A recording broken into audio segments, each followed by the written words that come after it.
Magandang tanghali mga mamishi, another mini vlog na naman tayo mga kamamishi. Eto nga't andito na naman tayo sa restaurant at eto po ang ating kakainin ngayon. Sobrang sarap ng ating pagkain ngayon mga kainday mamishi. Yes mga kainday mamishi, talaga naman hindi mawawala ang mga wine, mga nakasang-display dito sa room na to mga kainday mamishi. Sobrang init talaga ay dito kami pumupunta ngayon sa loob. Dati lagi kami nakatambay sa labas mga kainday.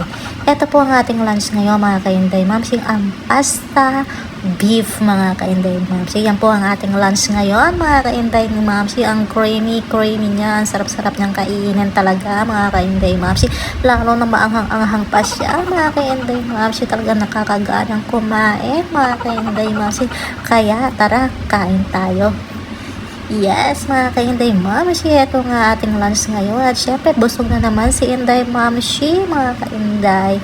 At yan nga, tapos na rin kami kumain ni Lolo ko, mga ka-Inday Mamshi. Kaya pauwi na rin kami at nakasakay na nga kami sa taxi, mga ka-Inday Mamshi. Ganyan lang naman ang ating gawain everyday, mga ka-Inday Mamshi. At mamay aalis na naman tayo para magbaraha si Lolo.